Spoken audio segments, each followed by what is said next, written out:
The alarm bells rang through the crystal halls of Nexus Prime, deep in the heart of the massive ringworld. The Galactic Council faced something they had not seen in over 3,000 years: fear. High. Crystal Arch Zexthal stood in the center of the great chamber. His crystal body glowed with angry red light as he read the reports floating before him. Each document told the same story. Humans were expanding, fast, too fast. "Impossible," whispered Lumina, the energy being who spoke for the Luminous race. Her bright form flickered with worry. "The humans only learned to travel between stars 300 years ago. They should still be children playing with simple tools." Around the chamber, representatives from 12 species sat in their ancient seats. Each race had ruled parts of the galaxy for thousands of years. Each thought they knew everything about the young human race. They were wrong. Architect Prime 7 spoke in its cold metal voice. "The data is clear. Human settlements have appeared in 47 new systems in the past year alone. They are building structures we do not recognize. Their ships move in ways that break our understanding of physics." The reports kept coming. Human colonies had appeared overnight in places where no ship should be able to travel. They had built cities on worlds that should have taken decades to terraform. Most worrying of all, their ships had been seen passing through asteroid fields and even small moons as if they were made of air. "They must be stopped," growled Commander Thrak of the Krogan hegemony. His massive form shook with anger. The Krogans had been the military might of the Council for 2,000 years. They did not like being confused by human technology they could not understand. Zexthal raised one crystal arm for silence. "We have tried to contact them. They respond to our messages, but they tell us nothing useful. They claim their expansion is peaceful. They say they are simply exploring and building homes for their people." "Lies," hissed Sub-Queen Valandra of the Hive Collective. Her insect features twisted with distrust. "No species expands this quickly without military purpose. The humans plan to conquer us all." The chamber filled with angry voices. Some called for immediate war, others demanded investigations. A few suggested trying to steal human technology for themselves. Through it all, Zexthal remained silent, thinking. The truth was worse than any of them wanted to admit. The Galactic Council had ruled space for 10,000 years because they controlled the strongest weapons and fastest ships. They had technology that could destroy entire worlds. They had barriers that could stop any attack. They had knowledge gathered from 100 dead civilizations, but the humans had something else. Something new. 3 days earlier, a council patrol had encountered a human vessel near the edge of known space. The ship had appeared on their sensors for exactly 12 seconds. In that time, it had somehow scanned their entire fleet, passed through their shields without triggering any alarms, and vanished again. The patrol commander swore the human ship had been there one moment and gone the next, like a ghost. "We need answers," Zexthal said finally. "If the humans have developed new technology, we must understand it. If they plan to threaten the peace of the galaxy, we must stop them." "Then what do you suggest?" asked Minister Corvette of the Diplomatic Corps. The small, gray-skinned alien had been mediating disputes between species for over 2 centuries. He had never seen the Council so worried about a single race. Zexthal's crystal body pulsed with decision. "We summon them. We call the humans to account for their actions. Let them come here to Nexus Prime and explain themselves before the full might of the Galactic Council." The idea was bold. No species had been summoned to the council chambers for over 1,000 years. It was considered the highest insult, reserved for races that had committed terrible crimes against galactic peace. The last species to receive such a summons had been the Plague Bearers, who had tried to infect entire worlds with mind-controlling parasites. "They have been destroyed utterly. The humans will refuse," said Lumina. "They are proud. Their leaders speak of independence and freedom. They will not come willingly to face our judgment." "Then we make it clear that refusal is not an option," rumbled Thrak. "We send our largest ships to their home system. We show them that cooperation is their only choice." Architect Prime 7 calculated quickly. "Earth has a population of 12 billion humans.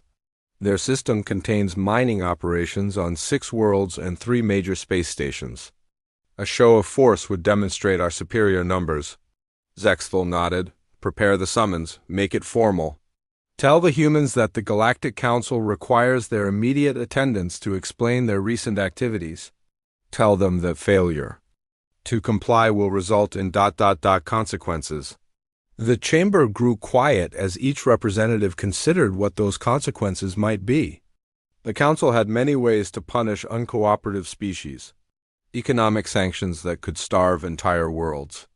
Military blockades that could trap civilizations in their home systems. In extreme cases, they had the power to declare a species an enemy of galactic peace and authorize their complete destruction. Surely the humans would not risk such punishment. They were still young, still learning their place in the galaxy. They would see reason. Minister Corvat began drafting the message immediately. He chose his words carefully, using the formal language that had been developed over thousands of years of diplomatic contact. The summons would be translated into human languages and delivered by the fastest council ships. To the governing bodies of the human species, the message began. The Galactic Council hereby summons representatives of humanity to appear before the full assembly at Nexus Prime. Recent human activities have been noted with growing concern by multiple member species. The rapid expansion of human settlements into previously unclaimed systems, combined with the deployment of unregistered technologies, requires immediate explanation. The message continued for several pages, listing specific incidents and demanding detailed explanations. It mentioned the mysterious appearances of human ships in impossible locations. It noted the construction of structures that did not match any known architectural patterns. It demanded to know how humans had managed to terraform hostile worlds in record time. The Council expects full cooperation in this matter, the message concluded. Humanity will send appropriate representatives to Nexus Prime within 30 standard days. These representatives will be prepared to provide complete technical specifications for all new human technologies and detailed plans for future expansion activities. Failure to comply with this summons will be viewed as an act of hostility toward the Galactic Council and will result in appropriate responses. The message was polite on the surface, but every species in the galaxy would recognize it for what it truly was, a threat wrapped in diplomatic language. Submit or face the consequences. As the Council ships prepared to carry the summons to Earth, none of the assembled representatives noticed the small fluctuations in their sensor readings. Deep in the dark matter that surrounded all normal space, things were moving, watching, waiting. The humans had been expecting this summons for months. They had seen the Council patrol ships gathering at the edges of human space. They had detected the increased communications between Council worlds. They knew their rapid expansion had not gone unnoticed. What the Council did not know was that humanity had been preparing for this moment since the day they first ventured beyond their home system. They had always known that eventually they would have to face the older, more established powers of the galaxy. They had planned accordingly. In secret laboratories hidden in asteroid fields and empty space, human scientists had pushed the boundaries of physics itself. They had unlocked secrets that other species had deemed too dangerous to explore. They had built weapons that existed partially outside the normal universe, ships that could travel through dimensions the Council did not even know existed. The summons would be delivered to Earth in 3 days. The human response would surprise everyone. As Zexthel dismissed the Council session, he felt a strange sensation in his crystal matrix. For just a moment, it seemed as if something vast and invisible had brushed against his consciousness. Something that watched from the spaces between spaces. Patient and ready, he dismissed the feeling as stress from the day's decisions. The Galactic Council had faced many challenges over the millennia. They had survived the Plague-Bearer Wars, the Silicon Uprising, and the Great Expansion. A single young species with some new technology would not threaten their ancient authority. The humans would come to Nexus Prime. They would submit to Council authority. They would accept their place in the established order of the galaxy. Zexthel was certain of this. He was also completely wrong. Admiral Sarah Chun stood at the observation deck of Luna Station, watching Earth turn slowly below. The blue marble that held 12 billion human souls looked peaceful from this distance. But Sarah knew that peace was about to be tested in ways no one could imagine. Behind her, the emergency session of the unified Earth government was coming to an end. For the past 6 hours, world leaders had debated how to respond to the Galactic Council's summons. Some wanted to ignore it completely. Others suggested sending a polite refusal. A few even recommended surrendering to whatever the Council demanded. Sarah had listened to it all with growing impatience. None of them understood what humanity was truly capable of now. "Admiral Chun," called President Martinez as the session broke up, "the decision has been made. You will represent humanity at Nexus Prime." Sarah turned from the window. "And Dr. Webb?" "He goes with you, of course. The Council wants to know about our technology. Marcus is the only one who can explain it properly." The President paused. "Are you certain about this plan?" "The risks are enormous." Sarah smiled.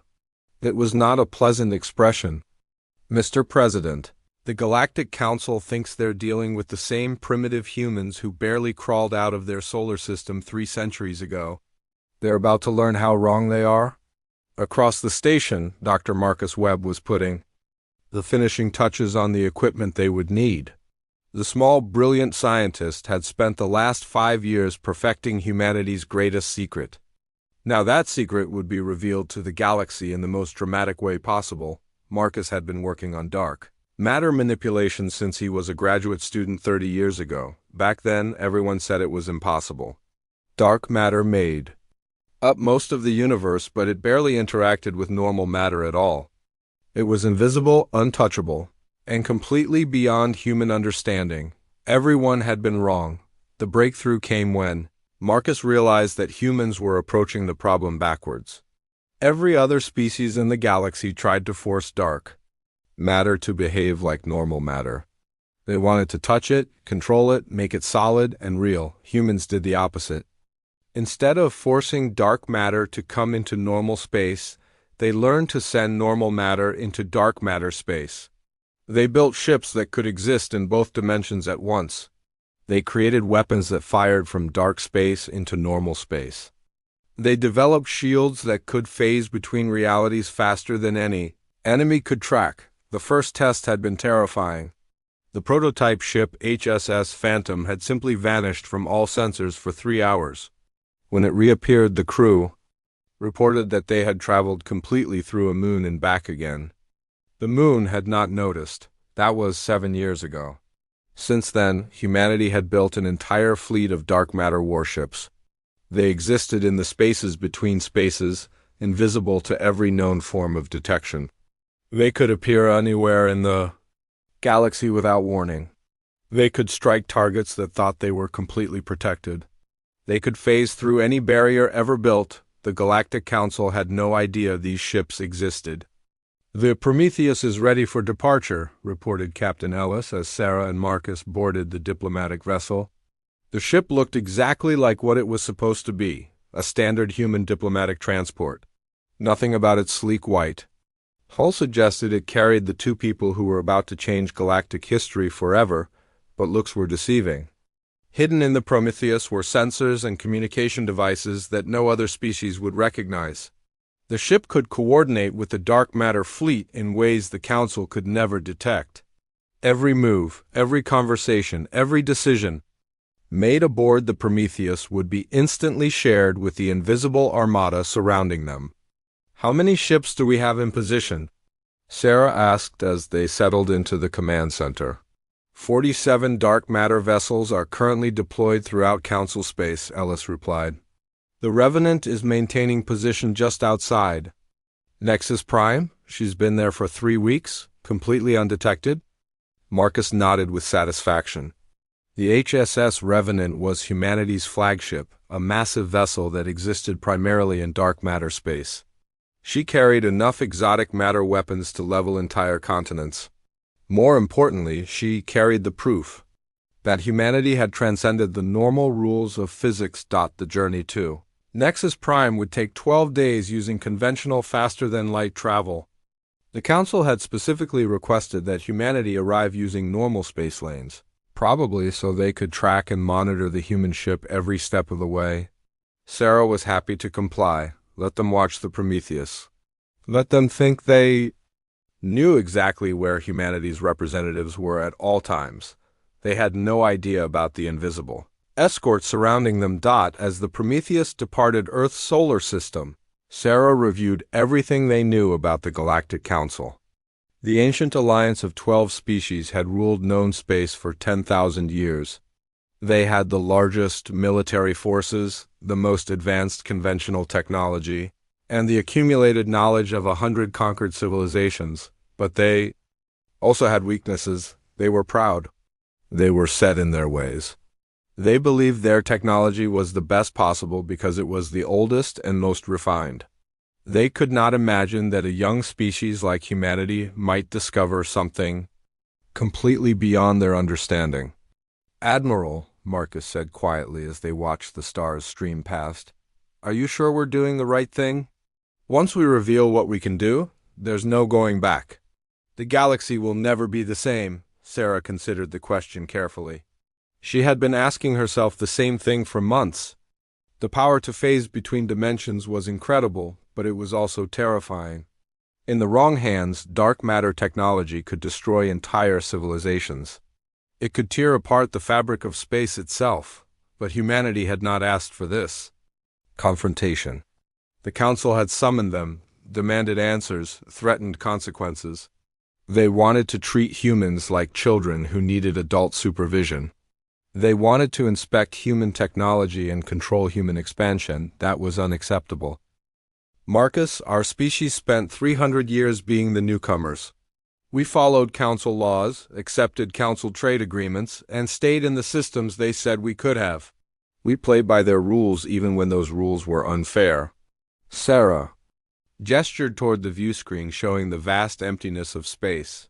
"But we never stopped exploring. We never stopped pushing boundaries. We never stopped asking questions that other species were afraid to ask. And because of that, we found something incredible. The Council wants us to share that discovery so they can control it. They want to decide how dark matter technology should be used, who should have access to it, and what limits should be placed on it. They want to keep humanity under their authority forever." Marcus nodded slowly. "And you think that's wrong?"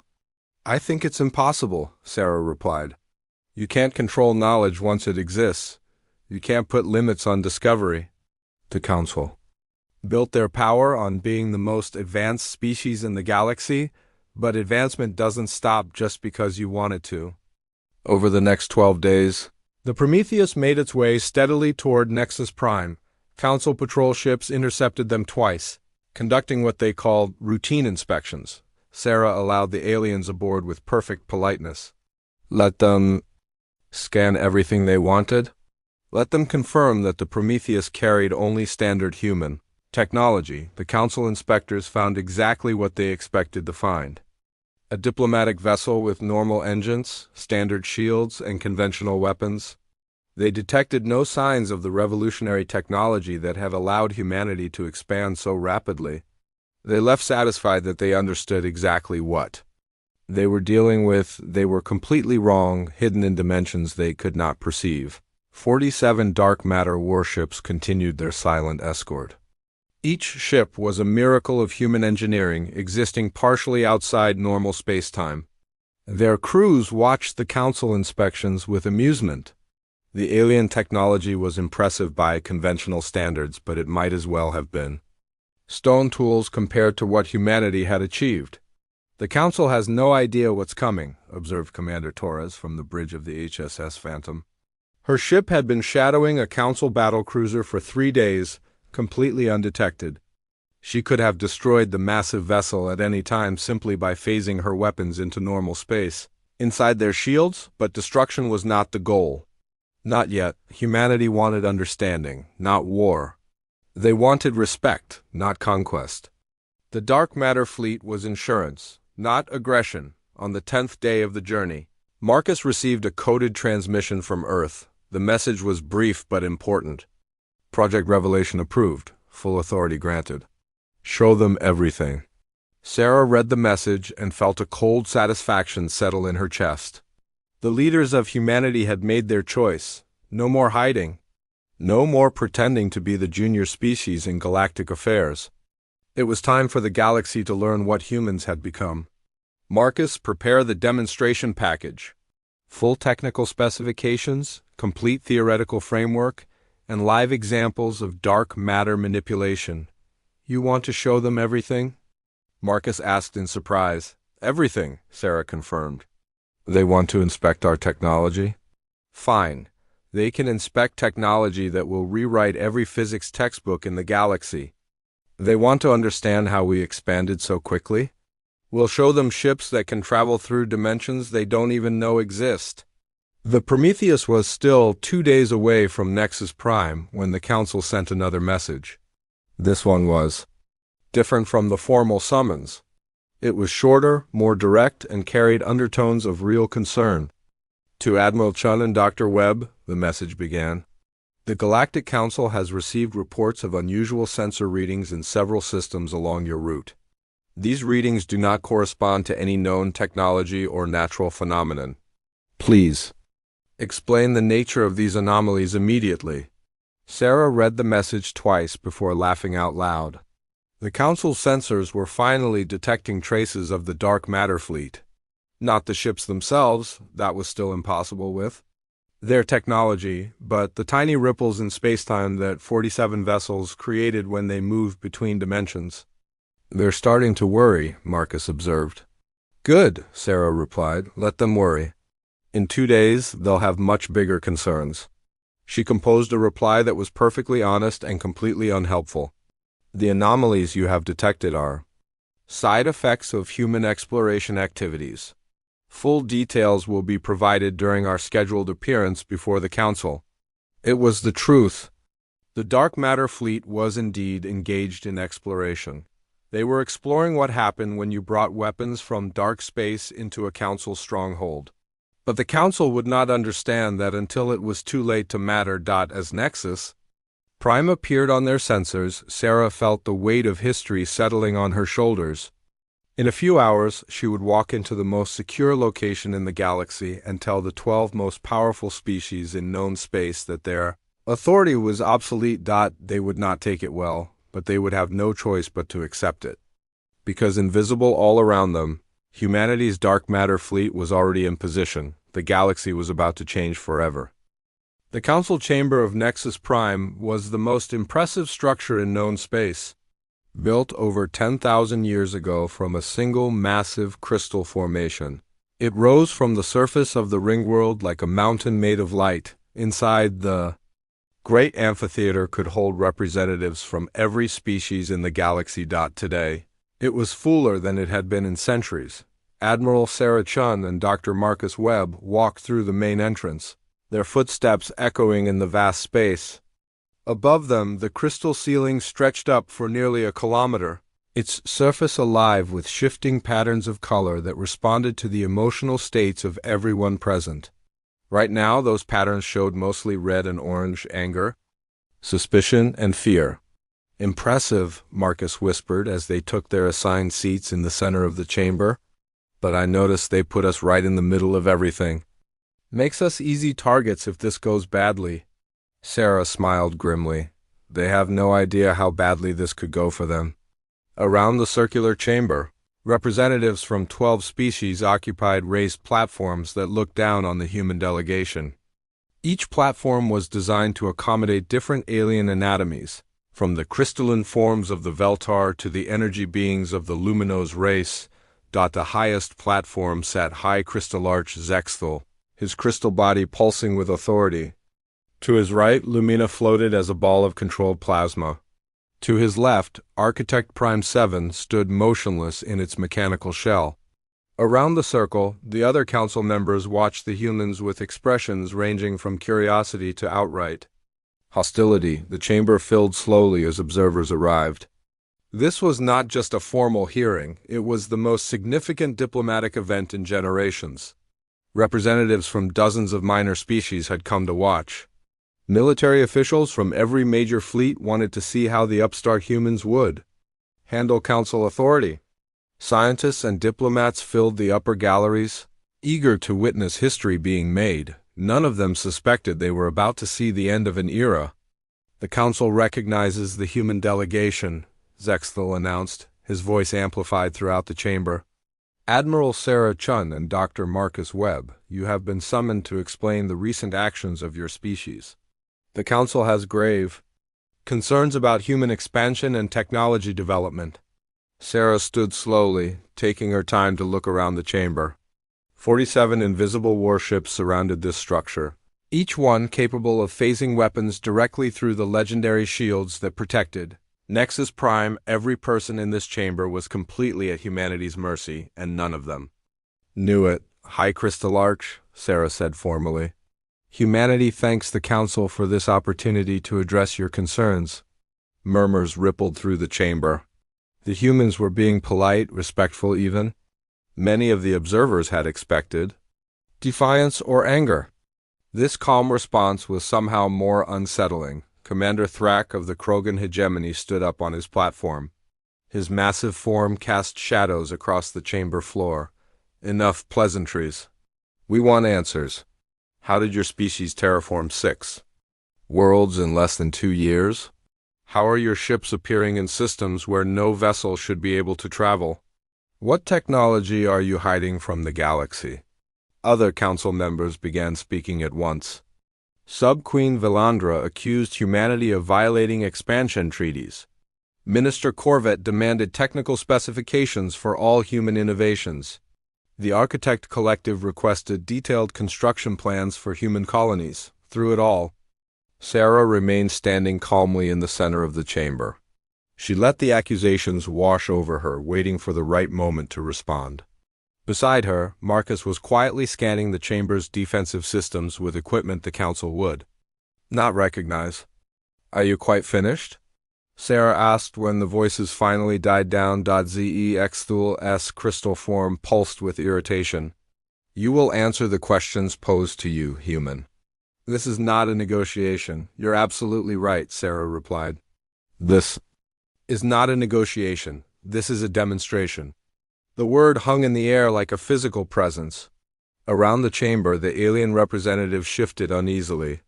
Something in Sarah's tone suggested that the humans had not come here to beg for mercy or explain themselves like children caught breaking rules. Demonstration of what? Demanded Lumina, her energy form flickering with suspicion. Sarah gestured to Marcus, who stepped forward with a small device in his hands. It looked harmless enough, just a metal cube about the size of a person's fist. But the readings it was giving off made several council sensors start beeping in alarm. Dr. Webb will now explain how humanity achieved the impossible, Sarah announced. Marcus? Marcus activated the device, and immediately the air around him began to shimmer. Honored council members, what you are witnessing is the manipulation of dark matter. This small device is partially phasing in and out of normal space-time. The chamber erupted in shocked voices. Dark matter was theoretical to most species. A few had detected its presence in the universe, but none had ever successfully interacted with it. The idea that humans had not only touched dark matter but learned to control it was beyond comprehension. Impossible, stated Architect Prime. 7. Dark matter exists outside normal physical interaction. It cannot be manipulated by conventional technology. You're correct, Marcus agreed.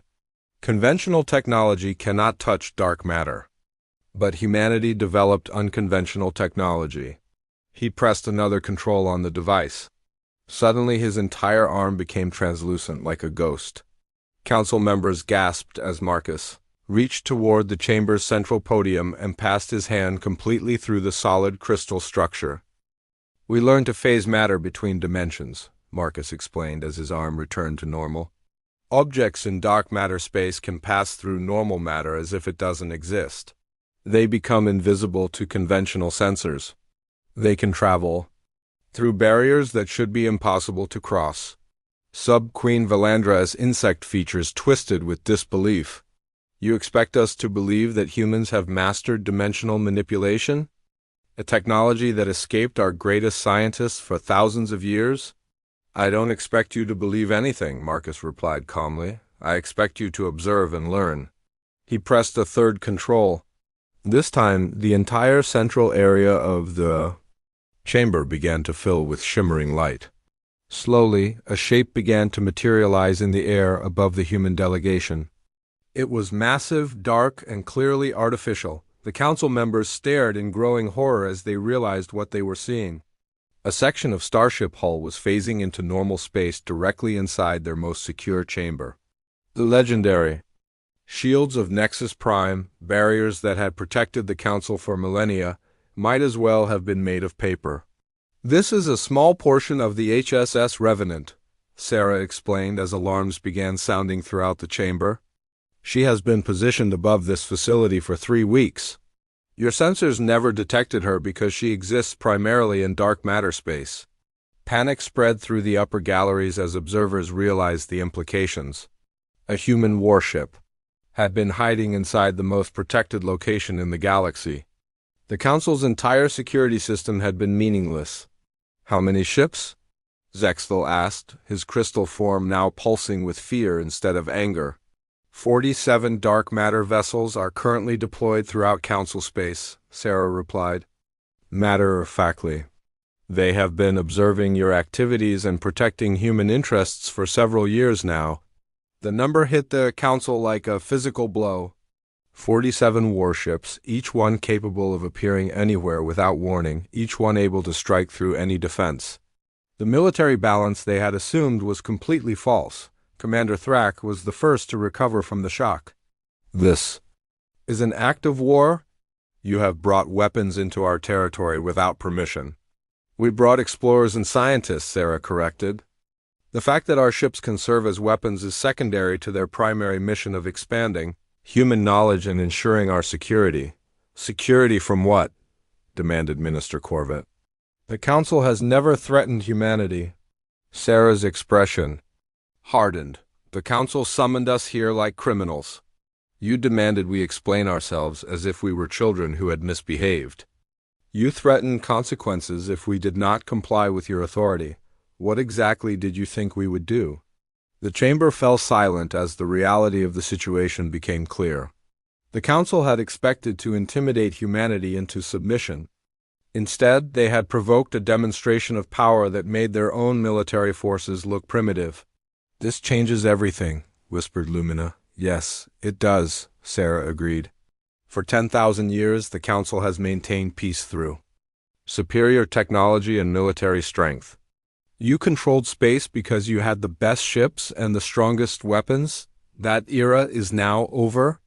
Marcus deactivated his device, and the section of Starship Hull faded back into dark matter space. But the message had been delivered clearly. Humanity could place armed vessels anywhere in the galaxy without detection. They could strike any target through any defense. The old rules no longer applied. What do you want? Zexthal asked quietly.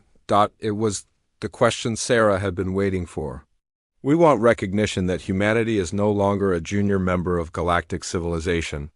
We want acknowledgement that our expansion and development activities are our own. We want to be treated as equals, not as subjects. And if we refuse? Commander Thrak growled. Sarah's smile was not pleasant. Then you will discover that dark matter weapons are even more impressive than dark matter ships. The threat was clear, but Sarah hoped it would not come to that. Humanity did not want to destroy the Galactic Council. They wanted to transform it. The galaxy was big enough for everyone, but it needed new leadership that understood the realities of dimensional technology. You claim this technology is for peaceful purposes, Sub-Queen Valandra said suspiciously. But you have turned it into weapons of war. Every technology can become a weapon, Marcus replied. The same knowledge that allows us to explore dark matter space also allows us to defend ourselves from those who would restrict our freedom. We did not choose to militarize our discoveries. The Council's hostile summons made that choice for us. Around the chamber, the Council members exchanged worried glances. Each of them was calculating the same impossible equation. How do you fight an enemy that can appear anywhere without warning? How do you defend against weapons that fire from dimensions you cannot detect? How do you maintain authority when your opponent has transcended the physics you understand? The Council requires time to consider these revelations, Zexthel announced finally. Of course, Sarah replied. But while you consider, remember that 47 ships are watching and waiting. We came here hoping for a peaceful resolution. To our differences, we still hope for that outcome. She paused, letting her words sink in. But hope is not the same as expectation. Humanity has prepared for many possible futures. We suggest the Council choose wisely. As the session was called to recess, Sarah and Marcus remained standing in the center of the chamber while chaos erupted around them.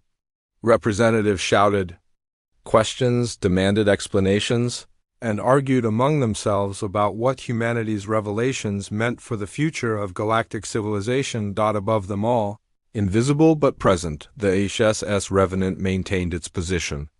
The demonstration was over, but the real test was just beginning. The galaxy would never be the same. The emergency session of the Galactic Council lasted only 30 minutes, but those 30 minutes changed everything. High Crystallarch Zexthel called the session to order with his crystal form blazing angry red light. Around the chamber, the 12 council members had gathered in urgent discussion after witnessing humanity's demonstration of dark matter technology. The observers had been asked to leave, but many refused. Word was already spreading across Nexus Prime that something extraordinary was happening in the council chamber. This session will come to order, Zexthel announced. We are here to address the human threat to galactic security.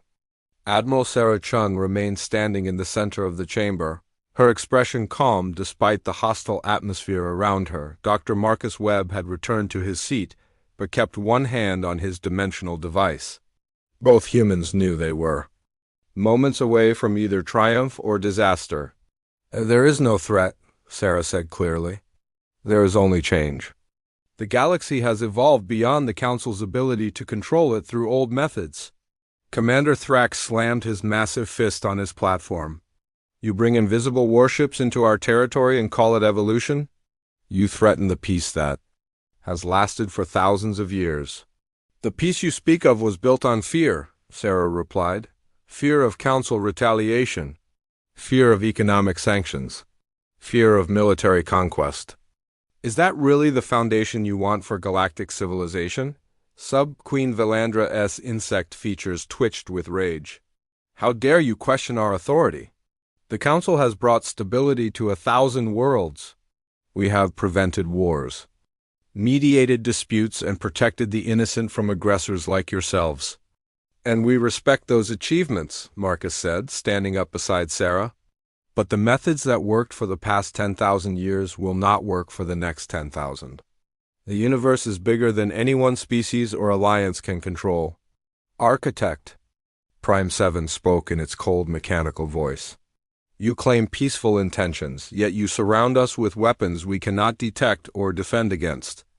How is this different from conquest? Because we are asking for cooperation instead of demanding surrender, Sarah answered. We want to work with the Council, not replace it. But that cooperation must be between equals, not between masters and servants. The chamber erupted in angry voices. Several council members shouted that humanity was too young and inexperienced to be considered equal partners.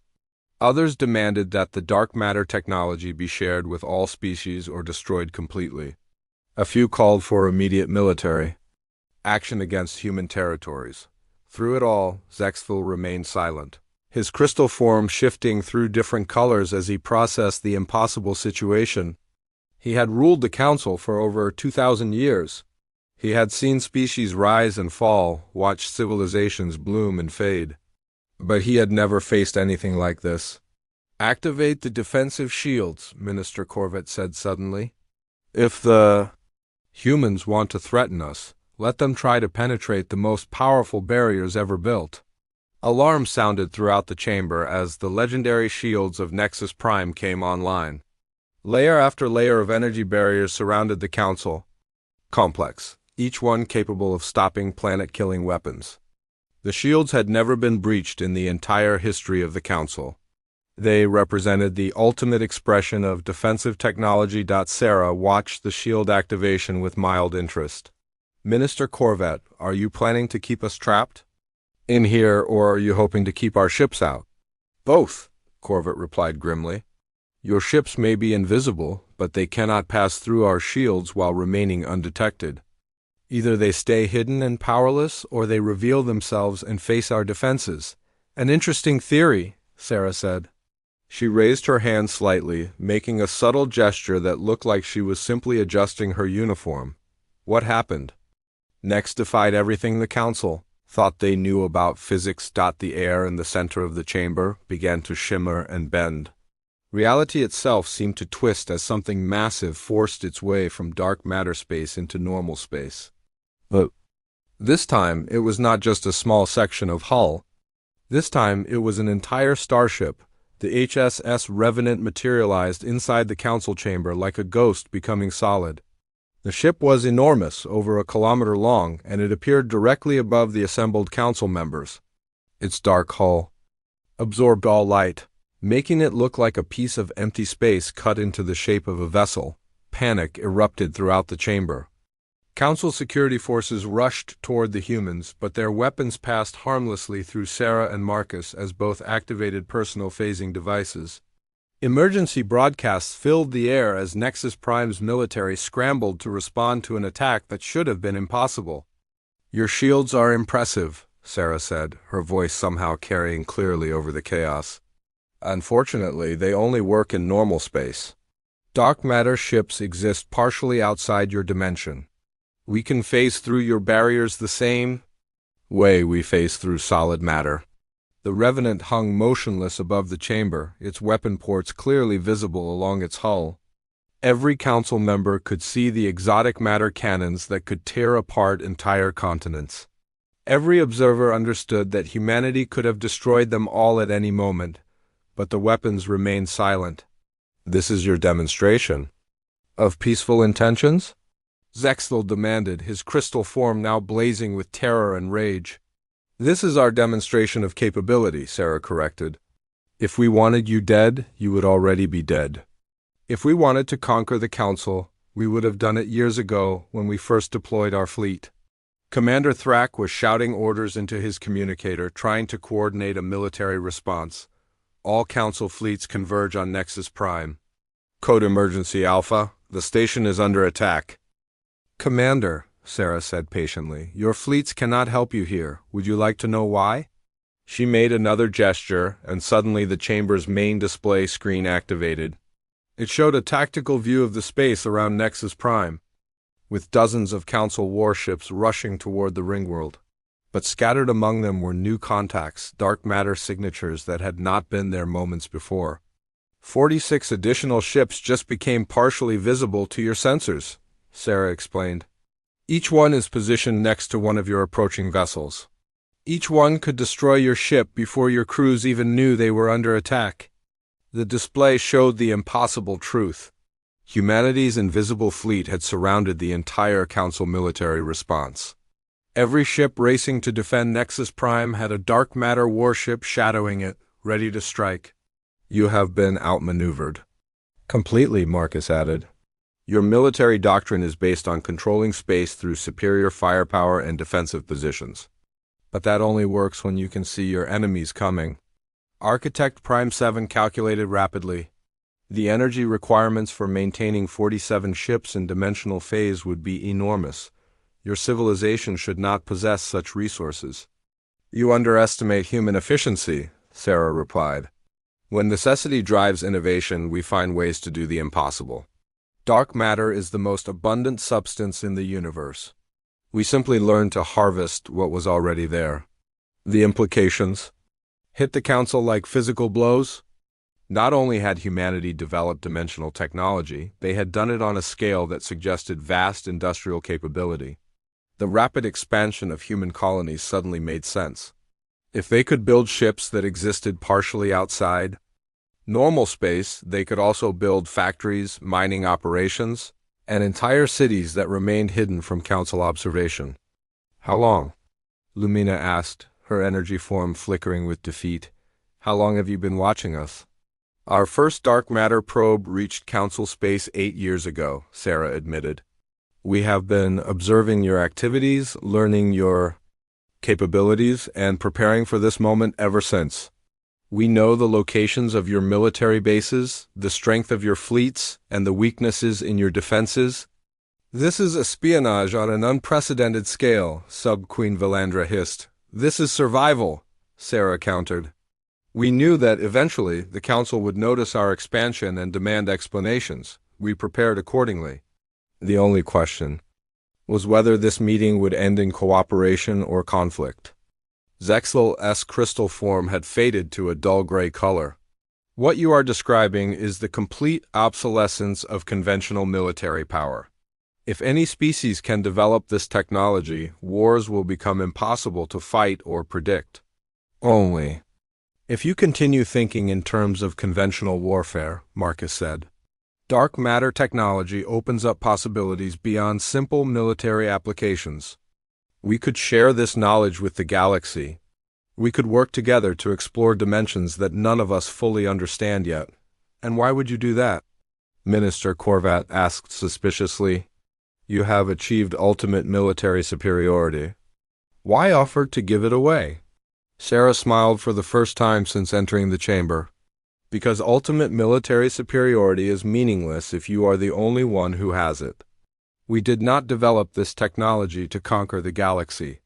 We developed it to ensure that humanity could never be conquered by anyone else." She gestured toward the massive ship hanging above them. "The Revenant and her sister ships represent security, not aggression. As long as humanity's freedom is respected, they will remain peaceful explorers and guardians. But if anyone threatens our independence or tries to control our development, they will become the instruments of our defense." The chamber fell silent as every council member absorbed the full meaning of humanity's position. They were not facing conquerors who wanted to rule the galaxy. They were facing a species that had transcended the normal rules of power and control. Humanity could not be threatened, intimidated, or forced to submit. They could only be negotiated with as equals. "The Council requires time to discuss these revelations," Zexel said finally. "Of course," Sarah agreed. "But while you discuss, remember that every moment of delay is another moment when our ships remain in position around your fleets. Your personnel are undoubtedly frightened and confused. The longer this standoff continues, the more likely someone will make a mistake that leads to unnecessary violence." She paused, letting the warning sink in. "We suggest a recess of no more than 6 hours. When the Council reconvenes, we hope you will be ready to discuss the future rather than clinging to the past." The Revenant began to fade back into dark matter space, becoming translucent and then invisible. But everyone in the chamber knew it was still there, still watching, still ready to demonstrate humanity's power if cooperation proved impossible. As the council members filed out for their emergency discussions, Sarah and Marcus remained in the center of the chamber. They were no longer prisoners waiting for judgment. They were negotiators representing a power that could no longer be ignored or controlled. The demonstration was complete. The old galaxy was ending and the new one was about to begin. The 6 hours felt like 6 years. Throughout Nexus Prime, emergency meetings continued without pause. In the highest towers of the Ringworld, the 12 council species debated humanity's ultimatum with growing desperation. In military command centers, admirals stared at tactical displays showing their fleets helplessly surrounded by invisible enemies. In research facilities, scientists tried to understand technology that seemed to break every law of physics they knew. Admiral Sarah Chun and Dr. Marcus Webb waited in their assigned quarters, knowing that 47 dark matter warships maintained their positions throughout council space. The humans had played their hand completely. Now they could only wait to see how the galaxy would respond. In the council's emergency chambers, High Crystallarch Zexthel faced the most difficult decision of his 2,000-year reign. Around him, the other council leaders argued with the desperation of beings who had just discovered their entire worldview was obsolete. "We must attack immediately," Commander Thrak insisted, his massive form pacing the chamber like a caged predator. Every moment we delay gives the humans more time to position additional ships. Strike now while we still know where some of them are. Strike with what? Demanded Sub-Queen Valandra. Our weapons cannot target enemies we cannot see. Our shields cannot stop attacks from dark matter space. Any military action would be suicide for our forces. Architect Prime 7 projected holographic calculations into the center of the chamber. Analysis complete. Human dark matter technology represents a paradigm shift equivalent to the discovery of faster-than-light travel. Traditional military doctrine is no longer applicable. Then what do you suggest? Lumina asked, her energy form flickering with anxiety. That we simply surrender our authority to these newcomers? I suggest we accept reality, replied Minister Korvac quietly. The humans have achieved something beyond our comprehension. We can either adapt to this new situation or be swept aside by it. The debate continued, but Zexthal already knew what the outcome would be. In his long life, he had seen many civilizations face moments like this. Species that clung to old ways of thinking were destroyed by those who embraced change. The Council could either evolve or become extinct. The mathematics were simple, even if they were terrifying. Humanity possessed technology that made conventional military power meaningless. They could strike any target without warning, defend any position without vulnerability, and move through space without detection. More importantly, they had demonstrated these capabilities while maintaining perfect discipline and restraint. A less mature species might have used such overwhelming advantage to conquer the galaxy immediately. The fact that humanity had revealed their power through negotiation rather than destruction suggested they truly wanted cooperation instead of domination, but cooperation would require the Council to abandon 10,000 years of supremacy. The humans claim they want to work with us, Zexthal said finally, interrupting the endless arguments. Perhaps we should discover what that actually means. You cannot be serious, Commander Thrak growled. They have made us prisoners in our own territory. They threaten us with invisible weapons. This is not cooperation. This is conquest by intimidation. No, Zexthal replied, his crystal form pulsing with reluctant understanding. Conquest would have been faster and simpler. They could have destroyed our fleets years ago. They could have assassinated Council leadership at any time. They could have conquered our worlds without us even knowing we were under attack. He gestured toward the chamber's main display, which still showed the positions of human ships surrounding Council forces. Instead, they revealed themselves through diplomacy. They demonstrated their power without using it destructively. They offered partnership rather than demanding surrender. These are not the actions of conquerors. Then what are they? Asked Lumina. They are the actions of a species that has transcended our understanding of power itself, Zexthal answered. The humans have achieved something we thought impossible. Now they are offering to share the galaxy with us instead of taking it for themselves. Around the chamber, the Council members fell silent as they absorbed this perspective. Everything they had believed about galactic politics had been based on the assumption that superior technology led inevitably to dominance. But humanity had achieved ultimate technological superiority and chosen restraint instead of conquest. It was a concept that challenged everything the Council thought they knew about how advanced civilizations behaved. What are you proposing? Sub-Queen Valandra asked carefully. I am proposing that we return to the Council chamber and negotiate a new relationship with humanity, Zexthal replied. One based on the reality of their capabilities rather than our memories of their limitations. The debate that followed was fierce but brief. Some Council members still wanted to fight, despite the obvious futility of military action. Others proposed attempting to steal human technology through espionage or bribery. A few even suggested trying to evacuate Council space entirely and rebuilding their civilization beyond human reach. In the end, pragmatism won. The Council would negotiate because they had no other choice. When the 6 hours ended, the Council chamber filled once again, but this time, the atmosphere was completely different. The arrogance and condescension that had marked the original session were gone. Replaced by wary respect and barely controlled fear, Sarah and Marcus returned to their positions in the center of the chamber, but they were no longer supplicants begging for understanding. They were representatives of a power that had fundamentally altered the balance of galactic civilization. The Council recognizes the human delegation, Zexthel announced. His crystal form had returned to its normal blue-white color, but the patterns within showed deep uncertainty. We are prepared to discuss the future of human-council relations. Excellent, Sarah replied. Dr. Webb has prepared a comprehensive presentation on the implications of dark matter technology. We believe it will help clarify the situation for everyone. Marcus activated his equipment, and suddenly the chamber filled with three-dimensional displays showing the structure of normal space and dark matter space.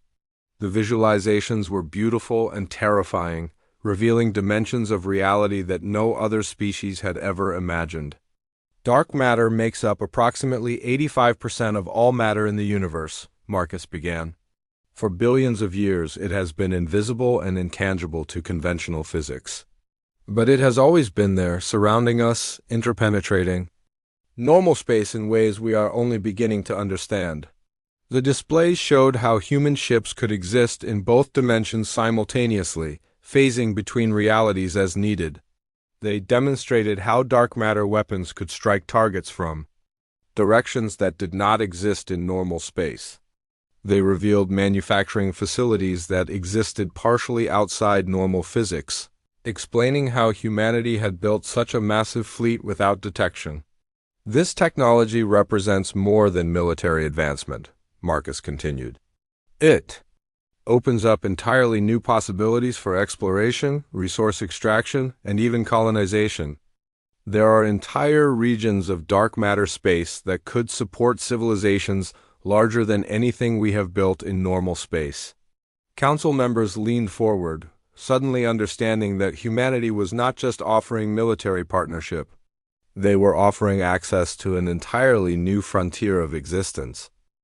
But the knowledge required to develop dark matter manipulation is extremely dangerous, Sarah added. Mistakes in dimensional engineering can tear holes in space-time itself. Uncontrolled experiments can create gravitational anomalies that destroy entire star systems. This technology must be shared carefully and responsibly. Are you willing to share it at all? Asked Minister Corvett. Under the right circumstances, yes, Sarah replied. But sharing will require trust, cooperation, and a fundamental change in how galactic civilization operates. The old system of dominance and submission cannot survive in an era of dimensional technology. She gestured toward the displays showing dark matter space. Every species that learns to manipulate dark matter will become effectively undefeatable by conventional means. Wars between such civilizations would be catastrophic beyond imagination. The only way forward is through cooperation and mutual respect. Zexthel processed this information carefully. You are proposing a complete restructuring of galactic government. We are proposing evolution, Marcus corrected. The Council has served the galaxy well for 10,000 years. But the challenges of the next 10,000 years will require new approaches. Species with dimensional technology cannot be governed by species without it. But species without dimensional technology cannot be protected from those who have it. What specifically do you want from us? Commander Thrak asked bluntly. Sarah smiled. First, recognition that humanity's expansion and development activities are sovereign matters that require no council approval. Second, establishment of new trade agreements that treat humans as equal partners rather than junior members. Third, creation of a joint research initiative to explore the implications of dimensional technology safely. And if we agree to these terms, Lumina asked, then humanity will share dark matter manipulation technology with all council species. Over a carefully planned timeline, Sarah replied. We will work together to establish new protocols for dimensional exploration. We will help defend the galaxy against any external threats that might emerge from dark matter space. And if we refuse? Sub-Queen Valandra had to ask. Sarah's expression hardened slightly.